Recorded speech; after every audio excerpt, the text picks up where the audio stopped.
സൂറത്തുൽ മാഇദ. അസ്സലാമു അലൈക്കും വറഹ്മത്തുള്ളാഹി വബറകാതുഹു. ഖത്മുൽ ഖുർആന്റെ 53-ാമത്തെ ക്ലാസ് സൂറത്തുൽ മാഇദയുടെ തുടക്കം മുതൽ ആരംഭിക്കുന്നു. അഊദു ബില്ലാഹി മിനശ് ശൈത്വാനിർ റജീം. ബിസ്മില്ലാഹിർ റഹ്മാനിർ റഹീം. യാ അയ്യുഹല്ലദീന ആമനൂ ഔഫൂ ബിൽ ഉഖൂദ്. أحلت لكم بهيمة الأنعام إلا ما يتلى عليكم غير محل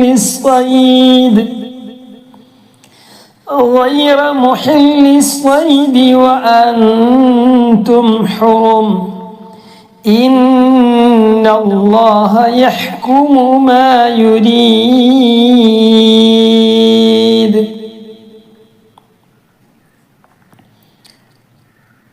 പ്രിയമുള്ളവരെ, സൂറത്തുൽ മാഇദയുടെ 1-ാമത്തെ ആയത്താണ് ഓതിയത്.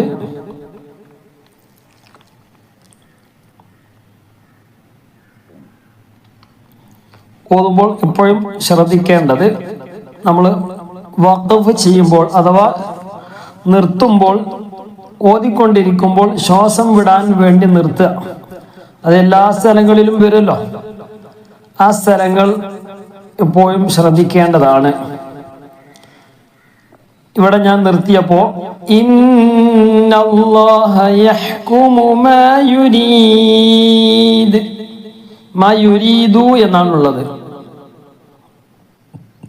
അവിടെ നിർത്തുമ്പോൾ മാ യുരീദ് അവസാനം സുക്കൂൻ ചെയ്യണം. തൻവീൻ ഫത്ഹ് നീട്ടാനുള്ള സ്ഥലം അല്ലേ, ബാക്കിയുള്ള സ്ഥലങ്ങളിലൊക്കെ എന്ത് ചെയ്യണം? തൻവീൻ ഫത്ഹുള്ളോടത്ത് തൻവീൻ ഫത്ഹോട് കൂടെ അവസാനിപ്പിക്കുക, നീട്ടാനുള്ള സ്ഥലത്ത് നീട്ടിക്കൊണ്ട് അവസാനിപ്പിക്കുക. ബാക്കിയുള്ള സ്ഥലങ്ങളിലൊക്കെ വഖഫ് ചെയ്യുമ്പോൾ സുക്കൂൻ ചെയ്യണം. ഇന്നല്ലാഹ എന്ന് പറഞ്ഞ് നിർത്തരുത്.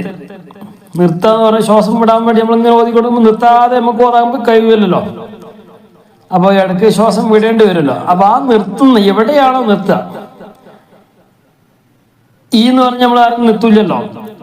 നിർത്തുമ്പോൾ ഒരു പദത്തിന്റെ അവസാനം നിർത്തുക. അവസാനത്തിലാകുമ്പോൾ ആ അവസാനത്തിന്റെ പദത്തിന്റെ അവസാന അക്ഷരത്തിന് എന്താണ് ചെയ്യേണ്ടത് എന്നുള്ളതാണ്. നമുക്ക് നോക്കാം.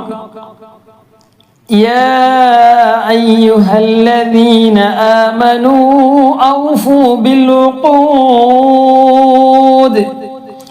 ബിൽ ഉഖൂദി എന്നാണുള്ളത്. ദാലിന് കസറാണുള്ളത്. കസർ ചെയ്യുമ്പോൾ അവിടെ കസർ ആകുമ്പോൾ എന്ത് ചെയ്യണം? സുക്കൂൻ കൊടുക്കണം. ദാലിന് സുക്കൂൻ ചെയ്യണം. ബിൽ ഉഖൂദ്. ഉഹില്ലത് ലക്കും അവിടെ മീമിന് സുക്കൂൻ ചെയ്തു. ഉഹില്ലത് ലക്കും അവിടെ സുക്കൂൻ തന്നെയാണ് ഉള്ളത് അല്ലേ. ഉഹില്ലത് ലക്കും ബഹീമത്തുൽ അൻആം.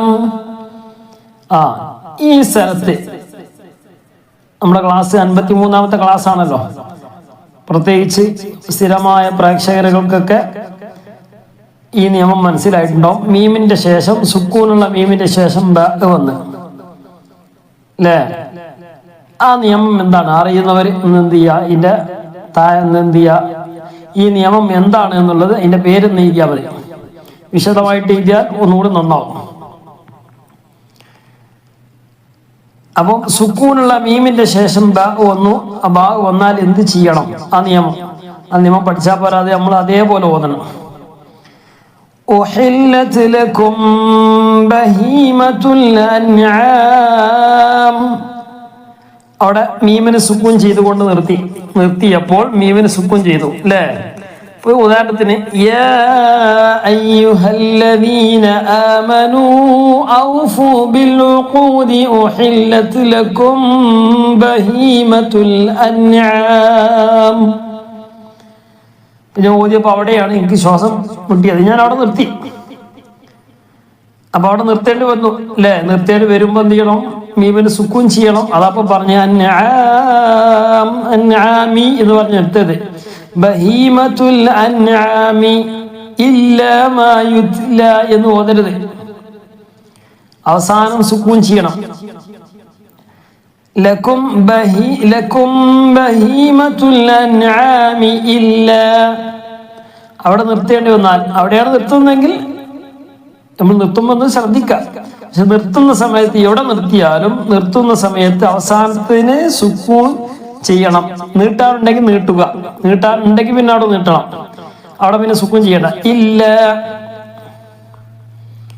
ഇല്ല അല്ലേ, അവിടെ ശരിക്കും സുക്കൂൻ വരുന്നുണ്ട് അല്ലേ. അലിഫിൽ ഒന്നുമില്ല. അലിഫ് പറഞ്ഞാൽ എന്താ, ഫത്തും കസറൊന്നും ഇല്ലാത്ത, ഫത്തും കസറൊന്നും ഇല്ലെങ്കിൽ പിന്നെ ആൾ സുക്കൂനാന്നർത്ഥം. إلا ما يتلى عليكم غير محل الصيد وأنتم حرم إن الله يحكم ما يريد.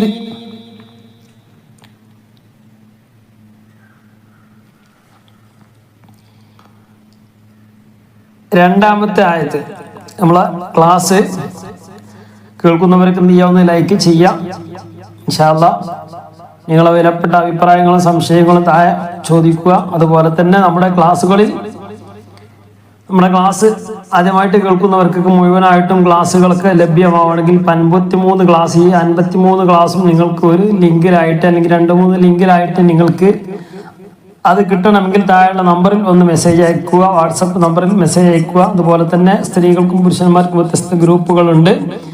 ആ ഗ്രൂപ്പിൽ ജോയിൻ ചെയ്യാൻ താല്പര്യമുള്ളവർക്ക് എന്ത് ചെയ്യാം, അതിൽ ജോയിൻ ചെയ്യാൻ സൗജന്യമായിട്ടാണ്. പ്രത്യേക ഫീസോ കാര്യങ്ങളൊന്നും ഇല്ല. അതിൽ ചെറിയ ക്ലാസ്സുകളൊക്കെ ഉണ്ടാകും. അപ്പോൾ ആ ക്ലാസ്സുകളും അതുപോലെ തന്നെ നമ്മുടെ ഖത്മുൽ ഖുർആന്റെ ക്ലാസ്സുകളും നിങ്ങൾക്ക് ലഭ്യമാകും. അപ്പോൾ അത് നഷ്ടപ്പെടാതെ ലഭിക്കണമെങ്കിൽ എന്ത് ചെയ്യാം, അതിലൊന്ന് ബന്ധപ്പെടുക. അതുപോലെ തന്നെ പ്രത്യേകമായിട്ടുള്ള ചില ക്ലാസ്സുകൾ നമ്മുടെ താഴെയുള്ള ജോയിൻ ബട്ടൺ ഒന്ന് ക്ലിക്ക് ചെയ്താൽ നമ്മുടെ പ്രത്യേകിച്ച് കുട്ടികൾക്കൊക്കെ അതുപോലെ തന്നെ പേരൻസിനെയൊക്കെ കുട്ടികൾക്കൊക്കെ പറഞ്ഞു കൊടുക്കാൻ പറ്റിയ ചെറിയ ചെറിയ കാര്യങ്ങളൊക്കെ അതിലും വരുന്നതായിരിക്കും. അതുപോലെ തന്നെ നമ്മുടെ മക്കൾക്ക് പ്രത്യേകിച്ച് ചെറിയ കുട്ടികൾക്കൊക്കെ വിശുദ്ധ 2ാം ക്ലാസ് മുതൽ ചെറിയ കുട്ടികൾക്കൊക്കെ വിശുദ്ധ ഖുർആൻ പഠിക്കണം, പാരായണം ചെയ്യണം, മനോഹരമാക്കണം എന്ന് ഉദ്ദേശിക്കുന്ന രക്ഷിതാക്കൾക്കൊക്കെ എന്ത് ചെയ്യുക, താഴെയുള്ള നമ്പറിൽ ഒന്ന് മെസ്സേജ് അയച്ചാൽ അതിൻ്റെ ഡീറ്റെയിൽസും കാര്യങ്ങളൊക്കെ ലഭ്യമാവുന്നതാണ്. അപ്പോൾ അത് പ്രത്യേകമായിട്ടുള്ള ക്ലാസ്സുകളാണ്. അപ്പോൾ ചെറിയ സമയങ്ങളൊക്കെ നിശ്ചയിച്ചു കൊണ്ടുള്ള ക്ലാസ്സുകളാണ്. അപ്പോൾ അതിൻ്റെ ഡീറ്റെയിൽസുകൾ ആവശ്യമുണ്ടെങ്കിൽ താഴെയുള്ള നമ്പറിൽ ഒന്ന് ബന്ധപ്പെട്ടാൽ മതി ഇൻഷാ അല്ലാഹ്. മറ്റുള്ളത് ഇപ്പോൾ മുതിർന്നവർക്ക് നമ്മുടെ ഈ സ്ഥിരമായിട്ടുള്ള ഈ ക്ലാസ്സുകളൊക്കെ നമ്മുടെ മുതിർന്നവർക്കുള്ള ക്ലാസ്സുകളാണ്. പ്രായമുള്ളവരും പ്രായമില്ലാത്തവരും ഒക്കെ ആയ ആളുകളൊക്കെ നമ്മുടെ ഗ്രൂപ്പിലുണ്ട്. അപ്പം ആരും മടിക്കേണ്ട ആവശ്യമില്ല. ഞാനിപ്പോൾ പ്രായമായതല്ലേ, ഇപ്പം എങ്ങനെയപ്പോൾ ചോദിക്കുക പഠിക്കുക എന്നുള്ള വിഷയമൊന്നും വേണ്ട. ഇൻഷാ അല്ലാഹ് നമ്മളാൽ കഴിയുന്ന രൂപത്തിലുള്ള ചെറിയ ക്ലാസ്സുകളൊക്കെ അതിൽ നിങ്ങൾക്ക് ലഭിക്കുന്നതാണ്. പ്രായമുള്ള ആളുകൾ ഇഷ്ടം പോലെ ഉണ്ട്. 85 വയസ്സ് വരെയുള്ള ആളുകളൊക്കെ നമ്മുടെ ഗ്രൂപ്പിലുണ്ട്. അപ്പോൾ ഒരു കാരണവശാലും നമ്മൾ ആ ഒരു വിഷയത്തിൽ പഠിക്കേണ്ടതില്ല. നമ്മളാൽ കഴിയുന്ന രൂപത്തിലുള്ള സഹായങ്ങളൊക്കെ നിങ്ങൾക്ക് ലഭ്യമാവുന്നതാണ്. ഇൻഷാ അല്ലാഹ് അല്ലാഹു തആല നമുക്കൊക്കെ മനോഹരമായിട്ട് പാരായണം ചെയ്യാനുള്ള തൗഫീഖ് പ്രദാനം ചെയ്ത് അനുഗ്രഹിക്കുമാറാകട്ടെ.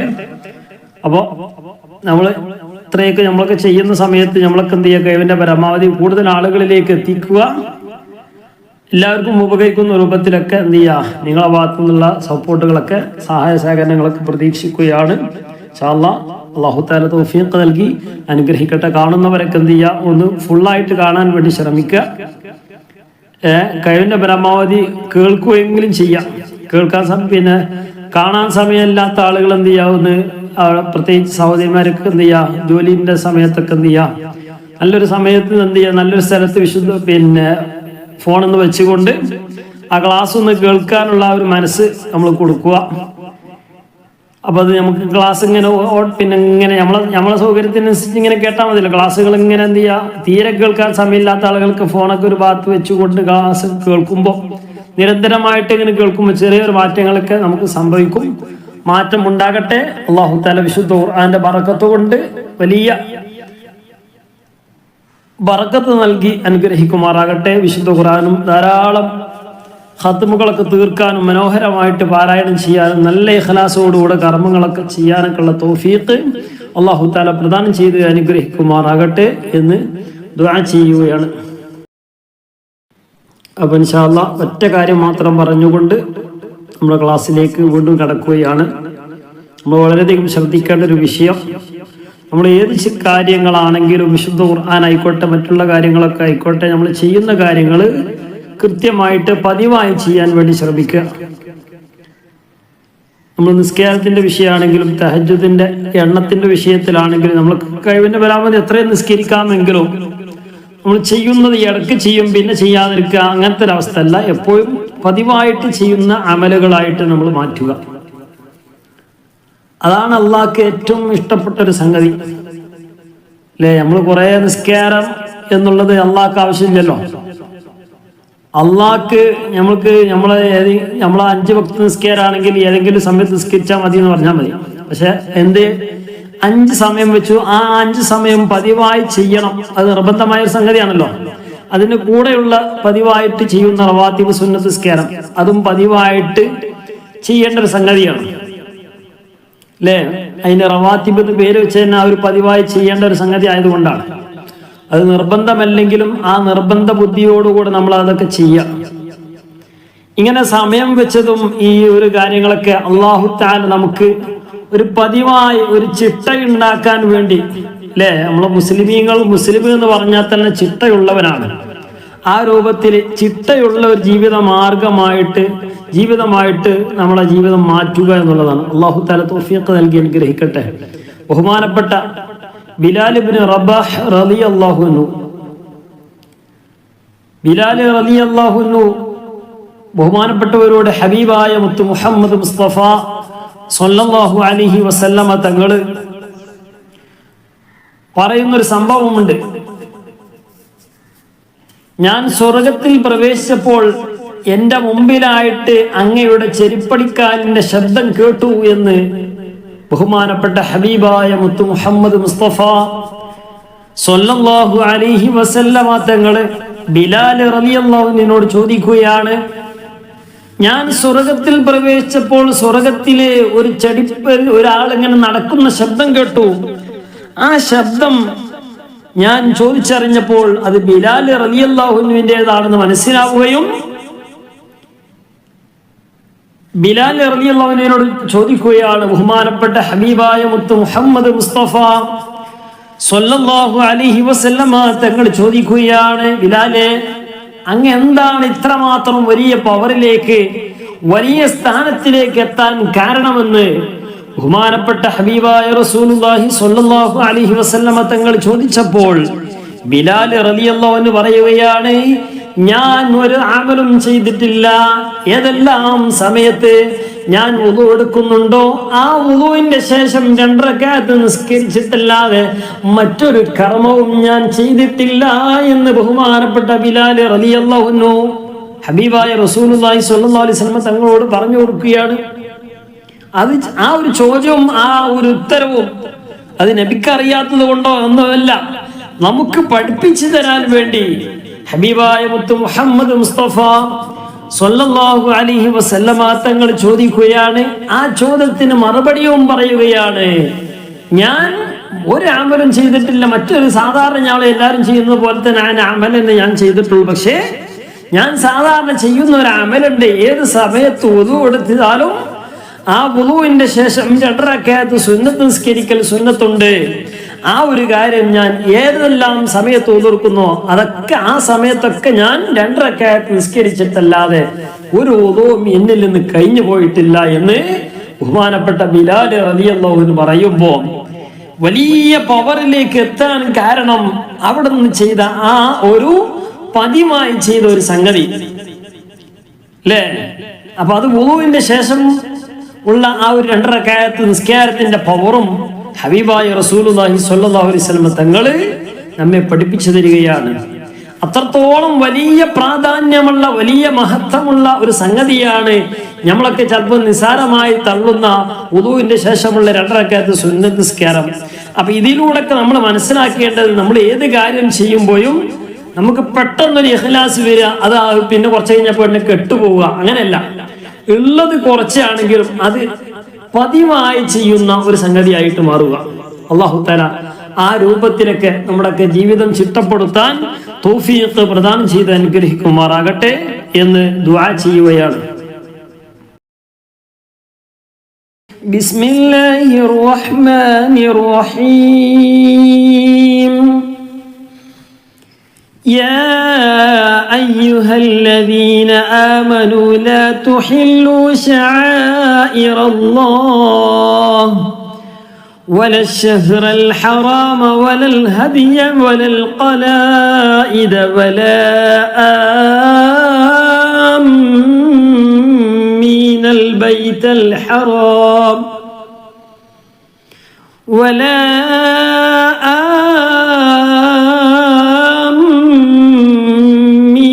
البيت الحرام يبتغون فضلا من ربهم ورضوانا يا أيها الذين آمنوا لا تحلوا شعائر الله ولا الشهر الحرام ولا الهدي ولا الهدي ولا القلائد ولا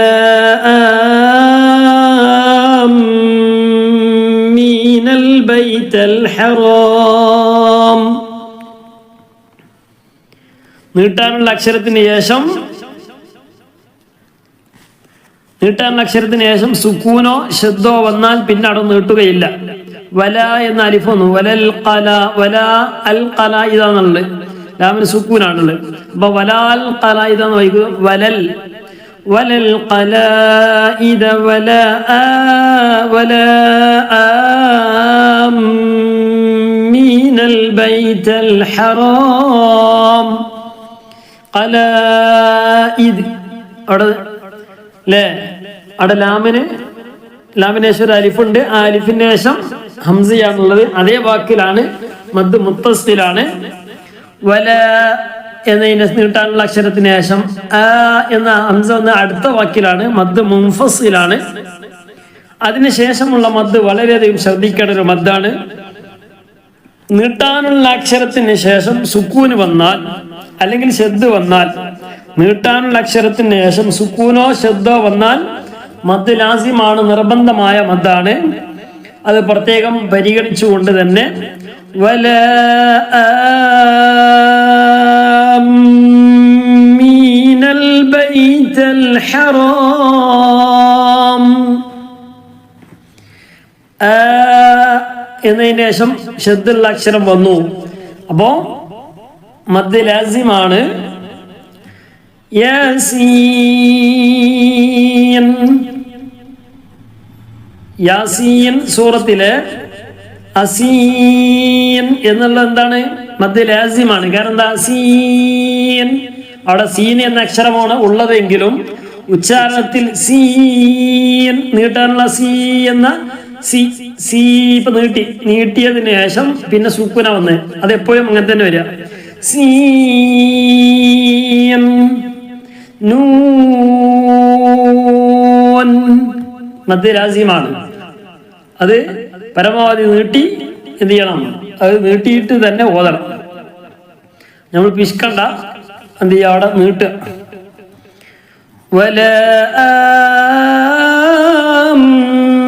ആമീനൽ ബൈത്തൽ ഹറാമ യബ്തഗൂന ഫളൻ മിർ റബ്ബിഹിം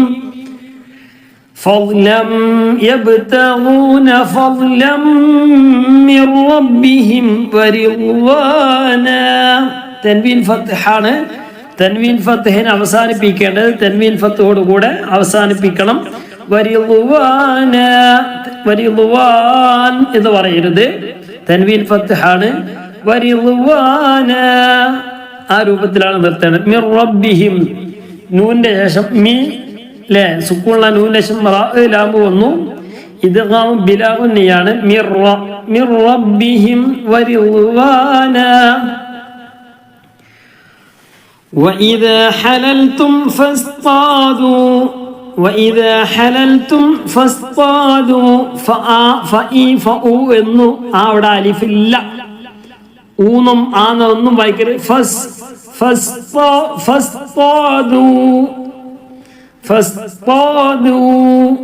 ആ രൂപത്തിലാണ് ഓതേണ്ടത്. അലിഫ് ഒരിക്കലും തന്നെ ഉച്ചരിക്കുകയില്ല, പറയുകയില്ല, പറയാനും പാടില്ല കൂട്ടി വായിക്കുമ്പോൾ. ولا يجرمنكم شنآن قوم أن صدوكم عن المسجد الحرام أن صدوكم عن المسجد الحرام أن تعتدوا وتعاونوا على البر والتقوى ولا تعاونوا على الإثم والعدوان واتقوا الله إن الله شديد العقاب. അവിടെ നിർത്തി ബാഇന് സുക്കൂൻ ചെയ്തു. തൊട്ട് മുമ്പുള്ള നീട്ടാനുള്ള അക്ഷരമാണ്. നീട്ടാനുള്ള അക്ഷരം അലിഫ് വന്നാലും യാ വന്നാലും വാവ് വന്നാലും ഈ 3 അക്ഷരമാണല്ലോ നീട്ടാൻ ഉപയോഗിക്കുന്ന അക്ഷരം. ഏത് വന്നാലും അവസാനത്തെ തൊട്ട് മുമ്പുള്ള അക്ഷരം നീട്ടാനുള്ളതിന്റെ അവസാനത്തെ അക്ഷരത്തിന് തൊട്ട് മുമ്പുള്ള അക്ഷരം നീട്ടാനുള്ള അക്ഷരമാണെങ്കിൽ ഒന്ന് അല്പം നീട്ടേണ്ടതാണ്. ആ നീട്ടുന്നതിന്റെ പേരാണ് മദ് ആരിദ്. പുതിയ ഒരു മദ് ഉണ്ടാവുകയാണ് അല്ലെ, ആ സമയത്ത് നിർത്തുന്ന സമയത്ത് മാത്രമേ ഉണ്ടാവുള്ളൂ. ഇന്നല്ലാഹ ഷദീദ് അവിടെ നിർത്തി. ദാലിന് സുക്കൂന് തൊട്ട് മുമ്പ് യാ ആണ്, നീട്ടാനുള്ള യാ ആണ്. അവിടെ ഒരല്പം നീട്ടണം. നിർത്തുക എന്ന് പറയുമ്പോൾ എവിടെ നിർത്തിയാലും വേണ്ടില്ല, ഏത് പദത്തിന്റെ അവസാനം നിർത്തിയാലും വേണ്ടില്ല, അവിടെയൊക്കെ മദ് ആരിൽ വരുന്നുണ്ടോ എന്ന് നോക്കണം. എങ്ങനെ വരുന്നുണ്ടോ നോക്കിയാൽ തൊട്ട് മുമ്പുള്ള അക്ഷരം നീട്ടാനുള്ള അക്ഷരമാണെങ്കിൽ അവസാനം സുക്കൂൻ ആവുകയും ചെയ്യണം. തൻവീൻ ഫത്ത് ആകുമ്പോൾ ഉണ്ടാവില്ല. ഷദീദ് എന്നുള്ളിടത്ത് ഷദീദൻ എന്നാണെങ്കിൽ ഷദീദ എന്ന് പറയുള്ളൂ. ഷദീദ എന്ന് പറയില്ല. അവസാനം സുക്കൂനാവുകയും തൊട്ട് മുമ്പുള്ള നീട്ടാനുള്ള അക്ഷരമാവുകയും ചെയ്യുമ്പോൾ മാത്രമേ മദ് ആരിൽ ഉണ്ടാവുകയുള്ളൂ. പ്രത്യേകം ശ്രദ്ധിക്കുക. ഒന്നാമത്തെ ആയത്ത് ഒന്നുകൂടി ഓതുന്നു. യാ അയ്യുഹല്ലദീന ആമനൂ ലാ തുഹില്ലൂ شعائر الله ولا الشهر الحرام ولا الهدي ولا القلائد ولا آمين البيت الحرام يبتغون فضلا من ربهم ورضوانا وإذا حللتم فاصطادوا ولا يجرمنكم شنآن قوم أن صدوكم عن المسجد الحرام أن تعتدوا وتعاونوا على البر والتقوى. ഇവിടെ കണ്ടില്ല അൻതഅതദു. അവിടെ മേലൊരു മീമിന്റെ ചിഹ്നം കണ്ടില്ല. മീമ് അതിന്റെ വാല് നേരെ നീർന്നു പോയ ഒരു വാലുണ്ട് അല്ലേ. മീമ് 2 കോലത്ത് വരും. ഒന്ന് നൂനിനെ മീമാക്കേണ്ട സ്ഥലം. ഇത് വഖഫ് ചെയ്യൽ അനിവാര്യമായ ഒരു സ്ഥലമാണ് അല്ലേ. അവിടെ വഖഫ് ചെയ്യുക, അതാ നല്ലേ. അവിടെ ഒരാളെ അവിടെ വഖഫ് ചെയ്യാതെ ഓതുകയാണെങ്കിൽ കുഴപ്പമൊന്നുമില്ല. വഖഫ് ചെയ്യുക, അതിന്റെ ആ ചിഹ്നമാണ് അവിടെ ഉള്ളത്. أن تعتدوا وتعاونوا على البر والتقوى ولا تعاونوا على الإثم والعدوان واتقوا الله إن الله شديد العقاب. മൂന്നാമത്തെ حرمت عليكم എന്നുള്ളത് നിർത്തുമ്പോൾ عليكم حرمت عليكم الميتة والدم ولحم الخنزير وما أهل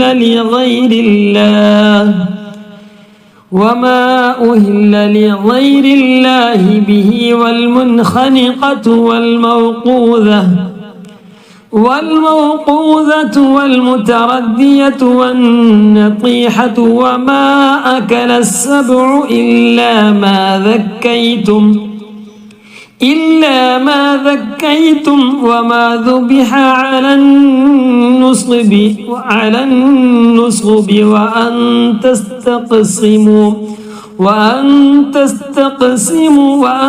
تستقسموا بالأزلام. അവിടെ ഇഖ്ഫ ചെയ്യണം. അതിന് മുമ്പ് ശബ്ദമുള്ള നൂന് ശബ്ദമുള്ള മീമ് എവിടെയും മണിക്കണം. അതൊന്ന് പ്രത്യേകം ശ്രദ്ധിക്കുക. وما ذبح على النصب وأن تستقسموا بالأزلام ذلكم فسق. അവിടെ നിർത്തിയപ്പോൾ ഖാഫിന് സുക്കൂന് അല്ലേ? അവിടെ നിർത്തുന്നില്ല എങ്കിൽ തെൻവീനാണ്. തെൻവീൻ ഫത്ഹിന്റെ ശേഷം വസിലിൻ ഹംസക്ക് വരുന്ന സമയത്ത് അതിന് ശേഷം സുക്കൂനും അല്ലേ? ഇങ്ങനെയുള്ള സ്ഥലങ്ങളിൽ എന്ത് ചെയ്യണം? ഫിസ്ഖുൻ. അവിടെ നിർത്താതെ ഓതുകയാണെങ്കിൽ ഫിസ്ഖുൻ അൽ യൗമ എന്ന് വായിക്കൂല. അവിടെ ഒരു നൂന്, ആ തൻവീന് നൂനായിട്ട് ഉച്ചാരണത്തിൽ വരണം. ഫിസ്ഖുനിൽ യൗമ യഇസല്ലദീന കഫറൂ മിൻ ദീനികും فسقن اليوم يئس الذين كفروا من دينكم فلا تخشوهم واخشون. അവിടെ നിർത്തി. നൂന് സുക്കൂന് തൊട്ട് മുമ്പുള്ള വാവിന് സുക്കൂന് യാന് സുക്കൂന്. അവിടെ അസിലിയായ ചിഹ്നം സുക്കൂന്റെ ചിഹ്നം അവിടെ ഉണ്ടെങ്കിൽ മദ് ലീന് വരും.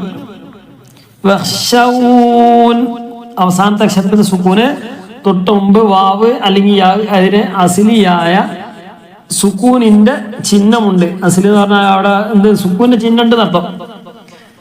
അതിന് മുമ്പ് ഫത്ഹ ആവുകയും ചെയ്യുമ്പോൾ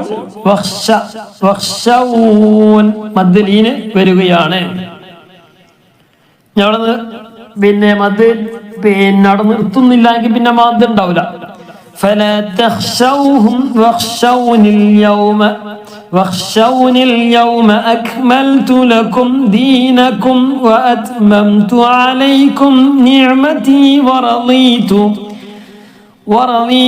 എന്ന് പറഞ്ഞ നിർത്താൻ ഉദ്ദേശിച്ചാലാണ് ഇതായത് പോരാ. വറളീത് നിർത്താണെങ്കിൽ താഴെ സുക്കൂൻ ചെയ്യണം. ورضيت لكم الإسلام دينا. تنوين فتحان. فمن اضطر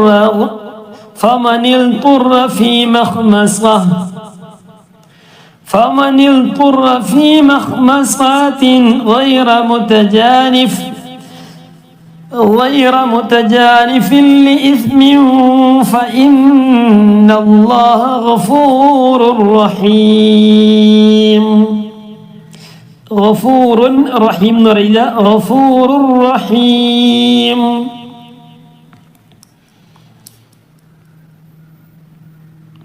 حرمت عليكم الميتة والدم ولحم الخنزير وما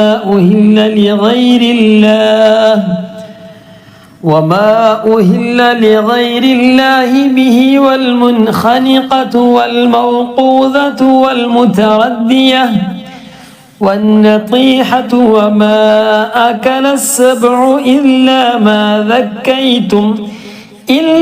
ما ذكيتم وما ذبح على النصب وأن تستقسموا بالأزلام. മീമിന് സുക്കൂൻ തൊട്ട് മുമ്പുള്ള നീട്ടാനുള്ള അലിഫോന്നു ലാം.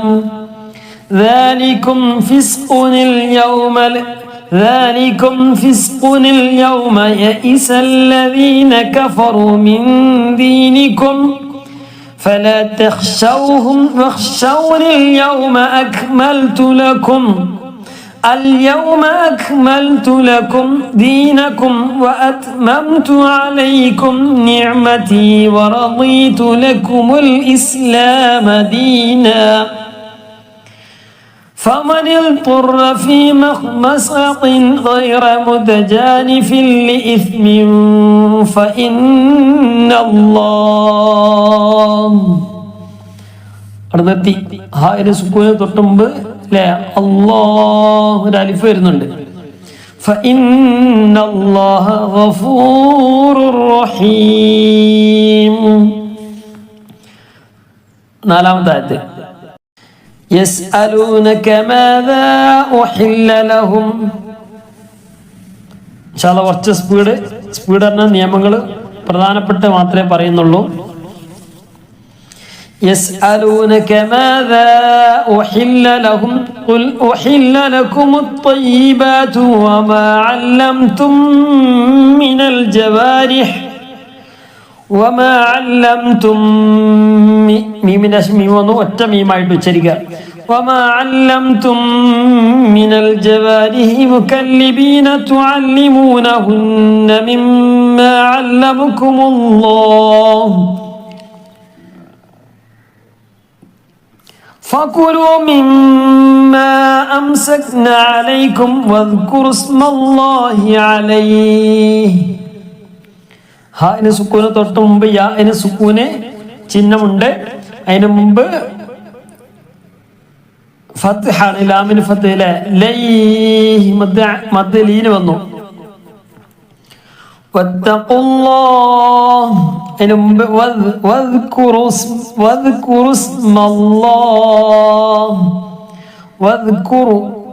എന്നുള്ളത് വസിലിന് ഹംസ പോയി വായിക്കുന്നത് കാരണം നേരത്തെ പറഞ്ഞു നീട്ടാനുള്ള വദ്കുറു എന്ന നീട്ടാനുള്ളതിന് ശേഷം സുക്കൂന് വന്നാൽ ഇംഗ്ലീഷ് ശബ്ദ വന്നാൽ അവിടെ നീട്ടല് ഒഴിവാകും വദ്കുറുസ്മല്ലാഹി അലൈഹി വത്തഖുല്ലാഹ ഇന്നല്ലാഹ സരീഉൽ ഹിസാബ്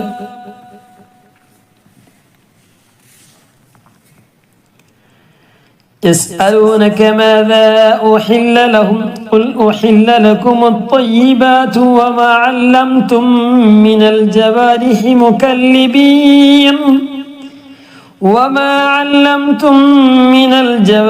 مكلبين تعلمونهن مما علمكم الله فكلوا مما أمسكنا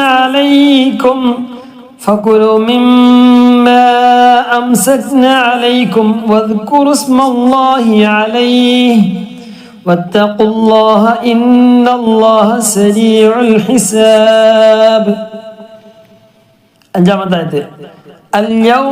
اليوم أحل لكم الطيبات وطعام الذين أوتوا الكتاب حل لكم وطعامكم حل لهم والمحصنات من المؤمنات والمحصنات من الذين أوتوا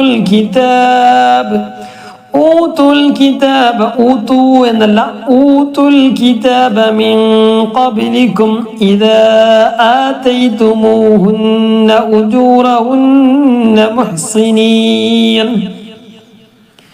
أجورهن محصنين غير مسافحين ولا متخذي أخدان മദ് മുൻഫസിൽ ഉണ്ട് നിർത്തിയപ്പോൾ തൻവീൻ കസറാണ് തൻവീൻ കസർ സുക്കൂൻ ചെയ്യണം തൻവീൻ ഫത്ത് മാത്രമേ തൻവീൻ ഫത്ത് ആകൂ പിന്നെ ഫത്തോട് കൂടെ അവസാനിപ്പിക്കുകയുള്ളൂ അപ്പോൾ അതൊക്കെ ശ്രദ്ധിക്കാൻ ومن يكفر بالإيمان فقد حبط عمله وهو في الآخرة من الخاسرين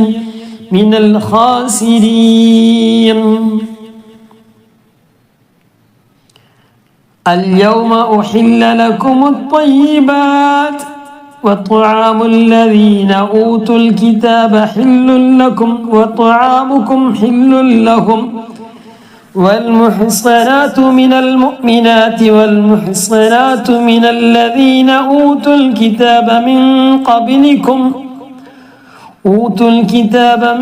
قبلكم إذا آتيتموهن أجورهن محصنين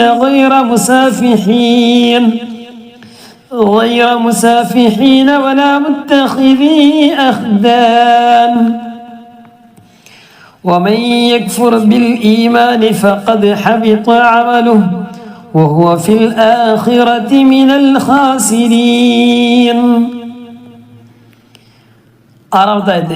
يا أيها الذين آمنوا إذا قمتم إلى الصلاة ഹാത്താ വന്നാൽ പിന്നെ ഹാത്താവിനെ മാറ്റി പിന്നെ സുക്കൂനുള്ള ഹ ആക്കി മാറ്റുന്നതാണ്.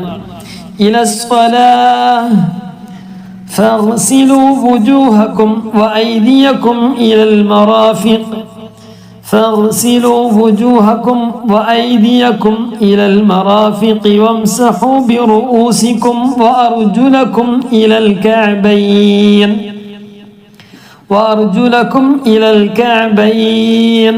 നൂന് സുക്കൂനെ തൊട്ട് മുമ്പ് യാന് സുക്കൂനെ അതിന് മുമ്പ് ഫത്തേ മധ്യേ ലീന വരുന്നു.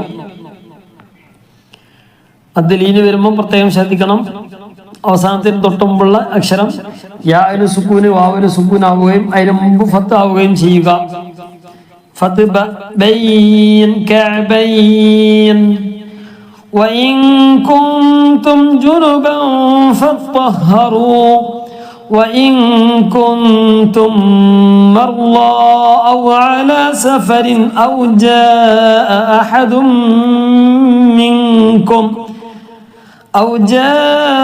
أحد منكم من الغائط أو لامستم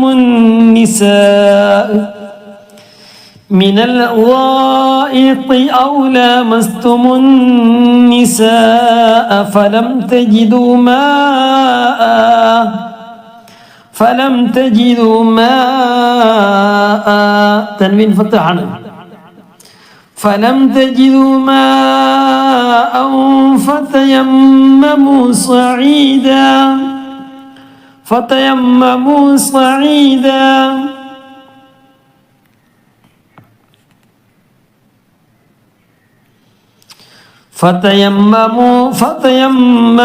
صعيدا طيبا فامسحوا بوجوهكم وأيديكم منه ما يريد الله ليجعل عليكم من حرج ولكن يريد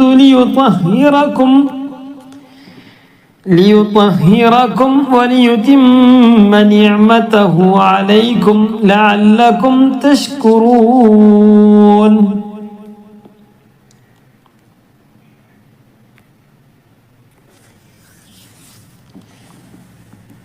ഒന്നുകൂടെ നമ്മുടെ ക്ലാസ് ഖത്മുൽ ഖുർആന്റെ ക്ലാസ് ചുരുങ്ങിയത് 3 പ്രാവശ്യമെങ്കിലും ഖത്മ് തീരുന്ന രൂപത്തിലുള്ള ക്ലാസ്സുകളാണ്.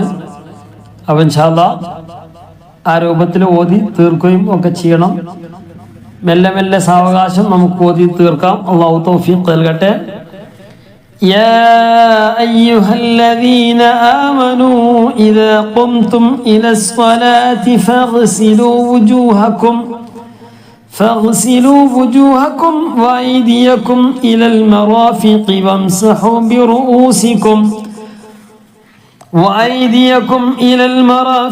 وامسحوا برؤوسكم وأرجلكم إلى الكعبين وإن كنتم جنبا فاطهروا وإن كنتم مرضى أو على سفر أو جاء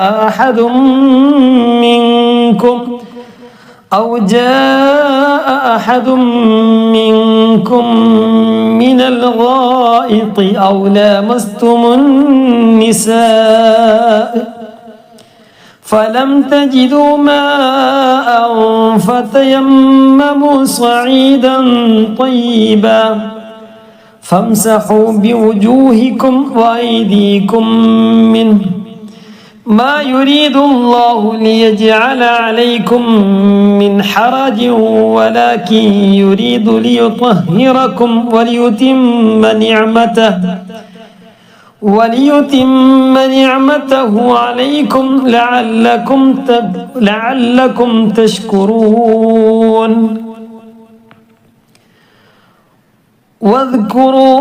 واذكروا نعمة الله عليكم وميثاقه الذي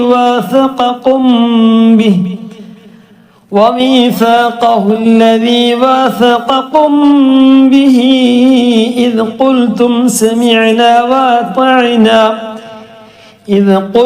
سمعنا وأطعنا واتقوا الله إن الله عليم بذات الصدور.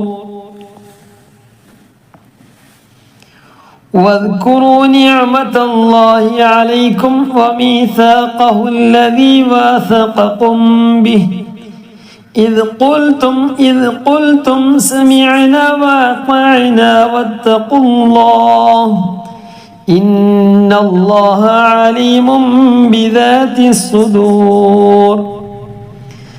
يا أيها الذين آمنوا كونوا قوامين لله شهداء بالقسط ولا يجرمنكم شنآن قوم على ألا تعدلوا اعدلوا هو أقرب للتقوى واتقوا الله إن الله خبير بما تعملون.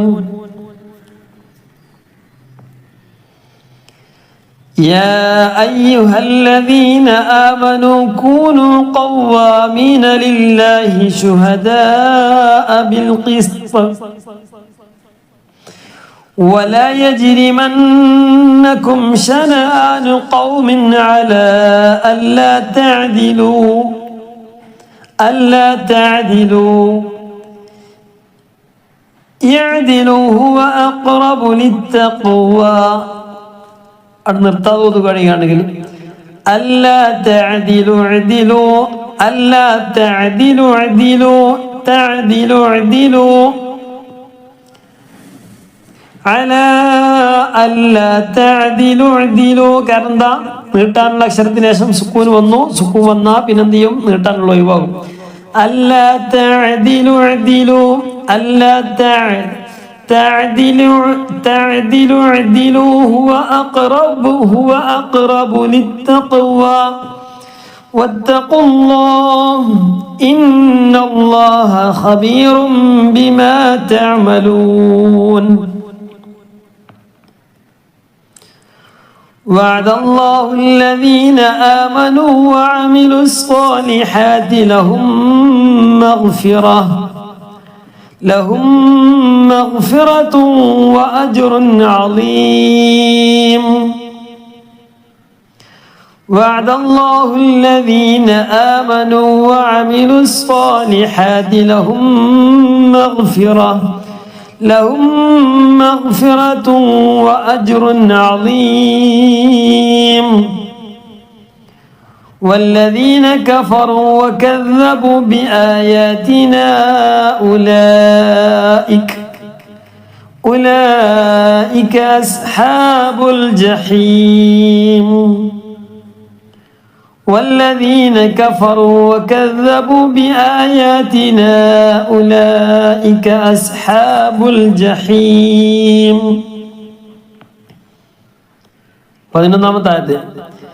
يا أيها الذين آمنوا اذكروا نعمة الله عليكم إذ هم قوم.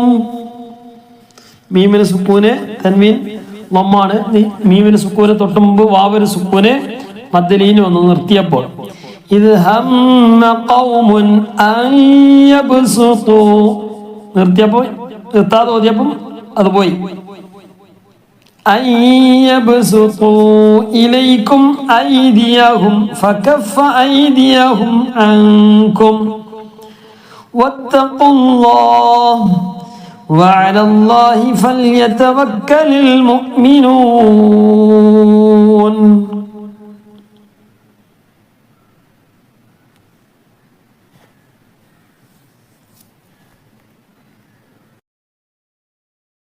إن شاء الله 11 ആയത്താണ്. സൂറത്തുൽ മാഇദയുടെ 11 ആയത്തുകളാണ് ഇപ്പോൾ ഓതിയത്. വീണ്ടും റിപ്പീറ്റ് ചെയ്തുകൊണ്ട് നമ്മുടെ ഇന്നത്തെ ക്ലാസ് ഇൻഷാ അല്ലാഹ് ഇവിടെ അവസാനിപ്പിക്കാം. 2-3 പ്രാവശ്യം ആവർത്തിക്കുക. അല്ലാഹു തആല മനോഹരമായിട്ട് പാരായണം ചെയ്യാൻ നല്ല ഇഖ്ലാസ് അല്ലാഹു തആല പ്രദാനം ചെയ്ത് അനുഗ്രഹിക്കുമാറാകട്ടെ. നമ്മുടെ എല്ലാവിധ ഉദ്ദേശങ്ങളും അല്ലാഹു തആല പൂർത്തീകരിച്ച് നൽകി അനുഗ്രഹിക്കുമാറാകട്ടെ. റഹ്മാനായ റബ്ബേ, ഒരുപാട് ആളുകൾ ദുആ ചെയ്യാൻ വേണ്ടി പറഞ്ഞിട്ടുണ്ട്. വിശുദ്ധ ഖുർആൻ പഠിക്കണം എന്ന ആഗ്രഹത്തോടുകൂടെ നമ്മുടെ കൂടിയ പ്രേക്ഷകരായ ആളുകളാണ്. പ്രായമുള്ളവര്, പ്രായമില്ലാത്തവര്, യുവാക്കൾ, യുവതികൾ, അതുപോലെ തന്നെ കുട്ടികളൊക്കെ നമ്മുടെ പ്രേക്ഷകരായ ആളുകളുണ്ട്. റഹ്മാനെ റബ്ബെ, എല്ലാവരെയും നീ ഖബൂലാക്കണേ റഹ്മാനെ. എല്ലാവരുടെയും ആരോഗ്യത്തിന്, ഇബാദത്തുകളിൽ, ജോലികളിൽ, മറ്റുള്ള കച്ചവടങ്ങളിൽ, മറ്റുള്ള എല്ലാവിധ സംരംഭങ്ങളിലും അല്ലാഹു തആല ഖൈറും ബറക്കത്തും റാഹത്തും സന്തോഷവും നൽകി അനുഗ്രഹിക്കുമാറാകട്ടെ. പ്രത്യേകിച്ച് ഒരു സഹോദരി വീടുണ്ടാകാൻ വേണ്ടി പ്രത്യേകം ദുആ ചെയ്യാൻ വേണ്ടി പറഞ്ഞിട്ടുണ്ട്. അല്ലാഹു തആല നല്ല ഖൈറായ ഒരു സ്ഥലവും നല്ല വീടും അല്ലാഹു തആല പ്രദാനം ചെയ്ത് അനുഗ്രഹിക്കുമാറാകട്ടെ. അതുപോലെ തന്നെ പല നിലക്കും പ്രയാസപ്പെടുന്ന ആളുകളൊക്കെ ഉണ്ട്. അല്ലാഹു തആല എല്ലാവർക്കും എല്ലാം കൊണ്ടും ഖൈർ പ്രദാനം ചെയ്ത് അനുഗ്രഹിക്കുമാറാകട്ടെ. എല്ലാവരുടെ ഉദ്ദേശങ്ങളും അല്ലാഹു തആല പൂർത്തീകരിച്ച് നൽകി അനുഗ്രഹിക്കുമാറാകട്ടെ. എല്ലാവരുടെയും എല്ലാവിധ രോഗങ്ങളും അല്ലാഹു തആല പരിപൂർണമായിട്ടും ശമനം നൽകി അനുഗ്രഹിക്കുമാറാകട്ടെ. റഹ്മാനെ റബ്ബേ, ഈ വിശുദ്ധ ഖുർആന്റെ ബറക്കത്ത് കൊണ്ട് ഞങ്ങൾ ആഖിബത്തിനെ നന്നാക്കി തരണേ റഹ്മാനെ. മരണം ഖൈറാകുന്ന സമയത്ത് പരിപൂർണ ഈമാനിലായിക്കൊണ്ട് ലാ ഇലാഹ ഇല്ലല്ലാഹ് എന്ന കലിമത്ത് തൗഹീദ് ചൊല്ലിച്ചുകൊണ്ട് മരണപ്പെടാനുള്ള തൗഫീഖ് ഈ പ്രദാനം ചെയ്ത് അനുഗ്രഹിക്കണേ റഹ്മാനെ. ഈ പ്രദാനം ചെയ്ത് അനുഗ്രഹിക്കണേ റഹ്മാനെ. അതുപോലെ തന്നെ ഒരുപാട് ആളുകൾ ദുആ ചെയ്യാൻ വേണ്ടി പറഞ്ഞിട്ടുണ്ട്. പ്രത്യേകിച്ച് ഒരുപാട് ഉദ്ദേശങ്ങളും മാതാപിതാക്കൾക്ക് വേണ്ടി, ഉപ്പാക്ക് വേണ്ടി, ഉമ്മാക്ക് വേണ്ടി, മരണപ്പെട്ട ഉപ്പാക്ക് വേണ്ടി, ഉമ്മാക്ക് വേണ്ടി, അതുപോലെ തന്നെ വേണ്ടപ്പെട്ട ആളുകൾ, രോഗശയ്യയിലേക്ക് കിടക്കുന്ന ഒരുപാട് ആളുകൾ, ഇങ്ങനെ പല നിലക്കും പറഞ്ഞവരുണ്ട്. വീടില്ലാത്തവർ, കടമുള്ളവർ, ജോലിയില്ലാത്തവർ, വിഷമമുള്ളവർ, കുടുംബപരമായ പ്രശ്നങ്ങൾ, പ്രയാസങ്ങൾ, മക്കളുമായി മറ്റുള്ള പ്രയാസങ്ങൾ, ഇങ്ങനെ തുടങ്ങിയ ഒട്ടനവേദം വിഷയങ്ങൾ പറഞ്ഞ ഒരുപാട് ആളുകളുണ്ട്. അല്ലാഹു തആല എല്ലാവരുടെ ഉദ്ദേശങ്ങളും പൂർത്തീകരിച്ച് നൽകണേ റഹ്മാനെ. നീ പൂർത്തീകരിച്ച് നൽകി അനുഗ്രഹിക്കണേ റഹ്മാനെ. നീ പൂർത്തീകരിച്ച് നൽകി അനുഗ്രഹിക്കണേ റഹ്മാനെ. ഞങ്ങളെ എല്ലാവിധ പ്രയാസങ്ങളും രോഗങ്ങളും പരിപൂർണമായിട്ടും ശിഫ നൽകി അനുഗ്രഹിക്കണേ റഹ്മാനെ. ആജിലായ ശിഫ നൽകി അനുഗ്രഹിക്കണേ റഹ്മാനെ. ആമീൻ ബിറഹ്മതിക യാ അർഹമർ റഹീമീൻ. അഊദു ബില്ലാഹി മിനശ് ശൈത്വാനിർ റജീം. بسم الله الرحمن الرحيم. يا أيها الذين آمنوا أوفوا بالعقود. أحلت لكم بهيمة الأنعام إلا ما يتلى عليكم غير محل الصيد وأنتم حرم. إن الله يحكم ما يريد.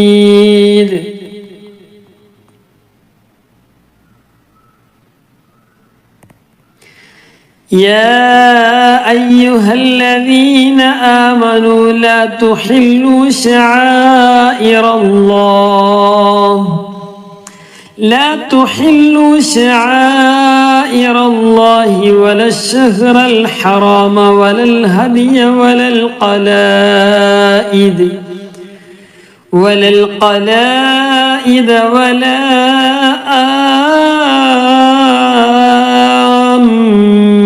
آمين البيت الحرام يبتغون فضلا من ربهم ورضوانا. وإذا حللتم فاصطادوا ولا يجرمنكم شنآن قوم أن صدوكم عن المسجد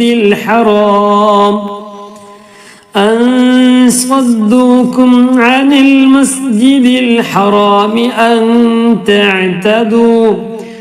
وتعاونوا على البر والتقوى ولا تعاونوا على الإثم والعدوان. واتقوا الله إن الله شديد العقاب.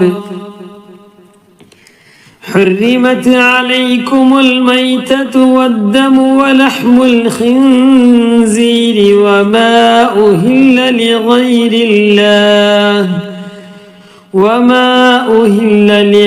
الله به والمنخنقة والموقوذة والمتردية والنطيحة وما أكل السبع إلا ما ذكيتم وما ذبح على النصب وأن تستقسموا بالأزلام ذلكم فسق اليوم يئس الذين كفروا من دينكم فلا تخشوهم واخشون اليوم أكملت لكم دينكم وأتممت عليكم نعمتي ورضيت لكم الإسلام دينا فمن اضطر في مخمصة غير متجانف لإثم فإن الله غفور رحيم يسألونك ماذا أحل لهم قل أحل لكم الطيبات وما علمتم من الجوارح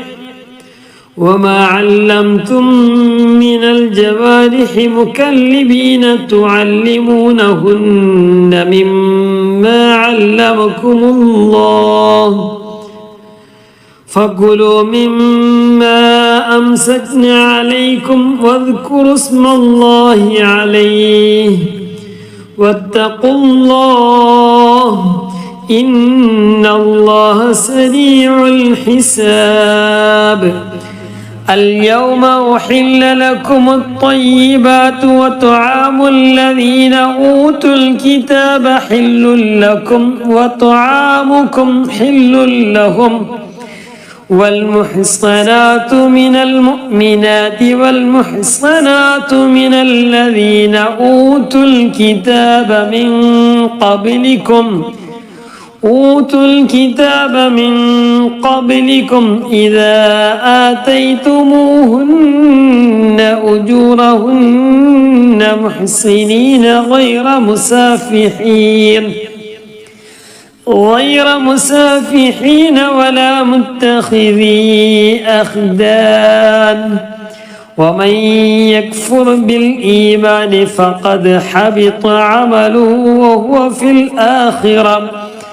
فقد حبط عمله وهو في الآخرة من الخاسرين يا أيها الذين آمنوا إذا قمتم إلى الصلاة فاغسلوا وجوهكم وأيديكم إلى المرافق وامسحوا برؤوسكم وأرجلكم إلى الكعبين وإن كنتم جنبا فاطهروا وإن كنتم مرضى أو على سفر أو جاء أحد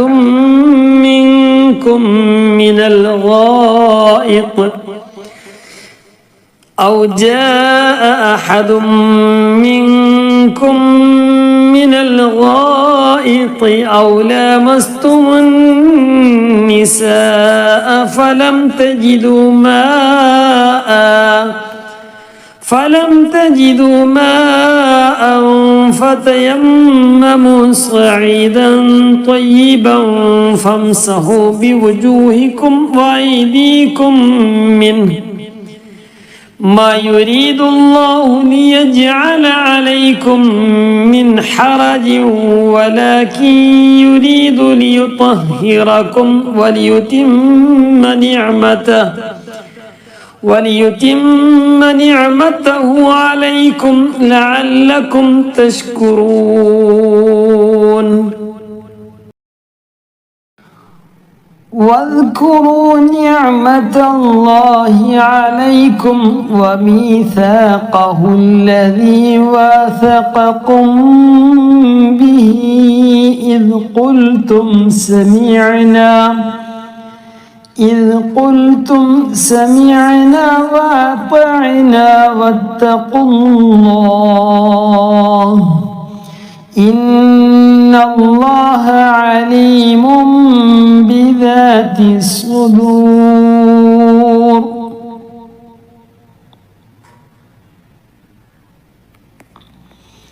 يا أيها الذين آمنوا كونوا قوامين لله شهداء بالقسط ولا يجرمنكم شنآن قوم على ألا تعدلوا اعدلوا هو أقرب للتقوى واتقوا الله إن الله خبير بما تعملون.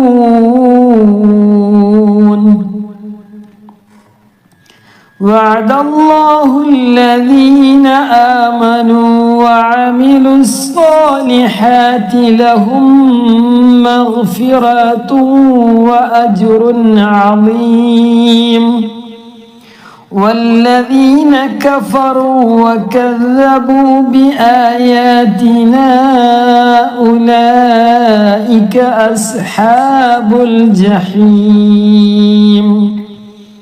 يا أيها الذين آمنوا اذكروا نعمة الله عليكم إذ هم قوم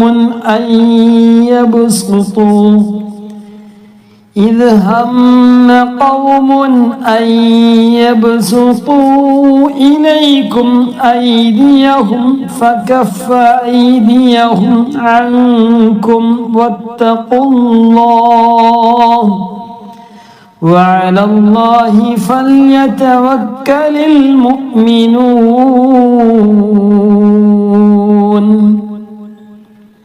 صدق الله العلي العظيم.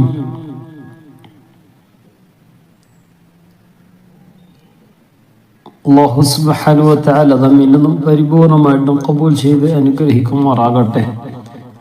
ربنا تقبل منا إنك أنت السميع العليم وتب علينا إنك أنت التواب الرحيم.